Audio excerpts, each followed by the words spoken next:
எல்லாரும் எப்படி இருக்கீங்க? நான் தான் உங்க மனசு பேசுறேன். என்னடா இவ தொலை ரொம்ப நாளா இல்லையேன்னு பார்க்குறீங்களா? பிரேக் விட்டுருந்தேங்க.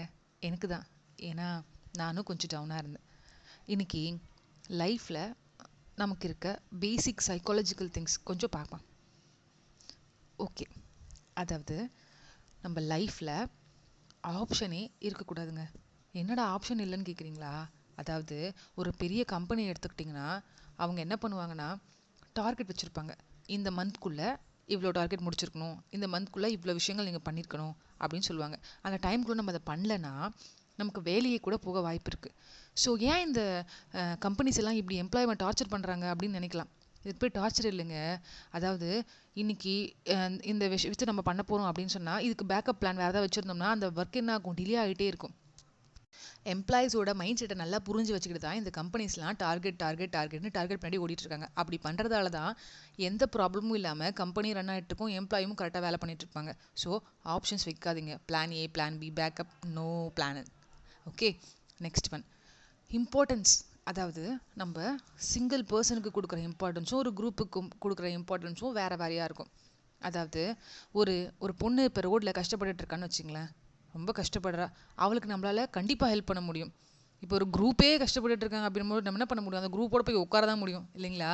ஸோ ஒரு பார்க்குற பார்வையில் ஒரு சிங்கிள் பர்சனுக்கும் ஒரு குரூப்புக்கும் கண்டிப்பாக வித்தியாசம் இருக்குது. ஸோ அகைன் என்னென்னா, நெகட்டிவான விஷயங்கள் அதிகமாகும் போது நம்மளோட லேசினஸ் எப்படி இருக்கும்னா, தேவையில்லாத விஷயங்களை பற்றி யோசிச்சு நம்ம பண்ண வேண்டிய ஒர்க்கை தப்பாக பண்ணிக்கிட்டே இருப்போம். ஸோ இதனால தான் என்ன சொல்லுவாங்க அப்படின்னா, நம்மளை சுற்றி நிறைய நெகட்டிவான விஷயங்கள் இருந்தாலும் பாசிட்டிவான விஷயங்களை கொண்டு வர ட்ரை பண்ணுங்கன்னு சொல்லுவாங்க.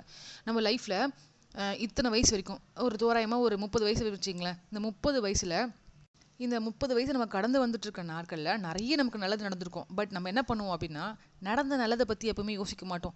லைஃப்பில் நடந்த 1-2 நெகட்டிவான விஷயங்களை வச்சுக்கிட்டு லைஃப் ஃபுல்லாக அதை நினச்சி அழுதுகிட்டே இருப்போம். ஸோ நெகட்டிவான விஷயங்கள் எவ்வளோ நடந்திருந்தாலும் நமக்கு நிறைய ப்ளஸ் நடந்திருக்குன்னு சொல்லிட்டு அந்த விஷயத்த மாற்றிக்க நிறைய பாசிட்டிவான விஷயங்களை பேசணும், யோசிக்கணும், பாசிட்டிவான பர்சன்ஸை கூட வச்சுக்கணும். அடுத்த ஒன்றுங்க, மல்டி டாஸ்கிங். அதாவது மல்டி டாஸ்கிங்ன்றது பண்ணவே முடியாது, 100% பண்ணவே முடியாது. இது பெரிய பெரிய சயின்டிஸ்டே நிரூபிச்சிருக்காங்க. சம்டைம்ஸ் என்னென்னா, ஒரே டைமில் 2-3 வேலை செய்கிறது ரொம்ப கஷ்டமானதாகவும் ரிஸ்கியான வேலையும் கூட. சில பேர் நான் பண்ணுறேன் ட்ரை பண்ணுறாங்க. பட் முன்னாடி காலத்துலலாம் பிரெயினுக்கு ஒரு வேலை தாங்க. எப்போ பார்த்தாலும் அந்த குட்டி, அது ஒரு உடல் உறுப்பு இல்லைங்களா? ஸோ அதுக்கு நிறைய ப்ரெஷர் கொடுக்கறது இட்ஸ் நாட் குட். ஒரே டைமில் நிறைய வேலைகளை செய்கிறது நல்லதுக்கு இல்லை. சில நேரங்களில் நம்ம எதையாவது தேடி ஓடிக்கிட்டே இருக்கோம். ஏர்னிங்ஸ், நிறைய பணம் வேணும்னு சம்பாதிக்கணும்னு நினைக்கிறோம், பணம் சம்பாதிப்போம், இருந்தாலும் இன்னும் வேணும் ஓடிட்டே இருப்போம். சில நேரங்களில் நமக்கு டைமே இருக்காது, ஆனால் டைம் இருந்தால் நல்லா இருக்குமேனு தோணும் இல்லைங்களா? அதாவது இப்போ ஸ்கூல் படிக்கும்போது ஏன்டா ஸ்கூல் படிக்கிறோம், காலேஜ் போனால் நல்லா இருக்குமேனு தோணும். காலேஜ் போனதுக்கப்புறம் ஸ்கூல் லைஃபே இருந்தால் நல்லா இருக்கும்னு தோணும் இல்லைங்களா? அதுக்கப்புறம் நாம் ஒரு பக்குவத்துக்கு மேரேஜ்லாம் ஆனதுக்கப்புறம் பார்த்தீங்க அப்படின்னா, ஏன்டா கல்யாணம் ஆச்சு, நம்ம பேச்சுலராகவே இருந்திருக்கலாமோ, மறுபடியும் காலேஜே படிச்சிருக்கலாமோ, இப்படிலாம் தோண ஆரம்பிக்கும் இல்லைங்களா? ஸோ எதையோ தேடி ஓடிக்கிட்டே இருக்கும். ஸோ ஒரு புது ப்ராப்ளங்கள் கிரியேட்டிவிட்டி ஆகிட்டே இருக்கும். நம்ம அதை குறை சொல்லிகிட்டே இருப்போம். 100% சாட்டிஸ்ஃபேக்ஷன் எப்போ ஆகும் அப்படின்னா கண்டிப்பாக ஆகவே மாட்டோம். ஸோ நம்ம உடம்புல இருக்க ஒரு சின்ன பாடி பார்ட் தான் அந்த பிரெயின் இல்லைங்களா? நம்ம உண்மையை சொல்லும்போது நம்ம பிரெயின் எப்படின்னா ரொம்ப ரிலாக்ஸாக ஃபீல் பண்ணிகிட்டு இருக்கோம். அதோட எனர்ஜி லெவல் கரெக்டாக மெயின்டைன் ஆகிட்டு இருக்கும். ஆனால் பொய் சொல்லும்போது நம்ம ரிலாக்ஸாகவே இருக்க மாட்டோம். அந்த பொய்யை காப்பாற்றுறதுக்காக, அடுத்தடுத்து பொய் சொல்லணுன்றதுக்காக, அந்த பொய்யை ஞாபகம் வச்சுக்கணுன்றதுக்காக நம்மளோட பிரெயினோட எனர்ஜி லெவலை ரொம்ப வேஸ்ட் பண்ணுவோம். ஸோ பொய் சொல்கிறதால நம்ம நிறைய பிரச்சனையை சந்திச்சாலும் நம்ம பிரெயினும் அஃபெக்ட் ஆகுதுன்றத தெரிஞ்சுக்குங்க. அகெயின், தூங்குறதுக்கு முன்னாடி நம்ம மைண்டில் ஞாபகத்துக்கு வரவங்க நமக்கு ரொம்ப பிடிச்சவங்களா இருப்பாங்க, இல்லை நம்ம லைஃப்பை ரொம்ப அஃபெக்ட் பண்ணவங்களா இருப்பாங்க.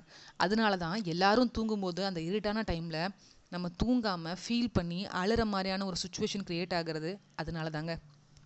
அடுத்த ஒரு முக்கியமானது இருக்குங்க, நம்ம கோல்ஸை யார்கிட்டையும் பெருசாக ஷேர் பண்ணக்கூடாது. ஷேர் பண்ண பேசிகிட்டே இருப்போமே தவிர கோல் அச்சீவ் பண்ண நம்ம ரெடியாகவே மாட்டோம். ஸோ நம்ம ஷேர் பண்ணுற விஷயம் பேசி போயிட்டே தாங்க இருக்கும். ஸோ கோல் அச்சீவ் பண்ணுறதுக்கு நம்ம கடினமாக உழைக்கணுமே தவிர யாரோடையும் அதை பெருசாக ஷேர் பண்ணக்கூடாது. அகைன், நம்ம சேர்த்து வைக்கிற காசை நமக்காக செலவு பண்ணுறதை விட நமக்கு பிடிச்சவங்களுக்காக செலவு பண்ணும்போது மனசு ரொம்ப நிம்மதியாக இருக்குங்க. 2 நாளைக்கு முன்னாடி என் பொண்ணை வெளியே கூட்டிகிட்டு போனேன். பெருசாக ஒன்றுமே சாப்பிடலங்க. ஒரே ஒரு ஜூஸ் தான் குடித்தா. ஆனால் நான் மட்டும் வெளியே போயிருந்தா அந்த ஜூஸை குடிச்சிருக்க மாட்டேன். நான் மட்டும் வெளியே போயிருந்த அந்த டைமில் கண்டிப்பாக அந்த காசை திரும்பி தான் கொண்டு வந்திருப்பேன். ஸோ என் பொண்ணுக்கு வாங்கி கொடுக்கும்போது அவ்வளோ சாட்டிஸ்ஃபேக்ஷனாக இருக்குங்க.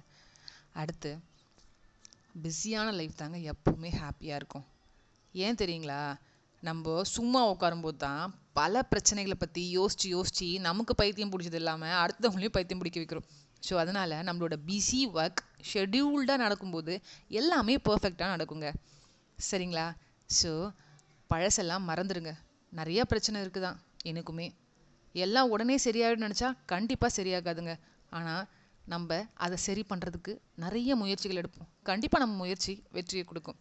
ஹாப்பியாக இருங்க. இந்த நெகட்டிவ்லாம் தள்ளிட்டு சந்தோஷமாக இருக்க முயற்சி பண்ணுங்கள். நானும் முயற்சி பண்ணுறேன். பாய். பாய். எல்லாரும் எப்படி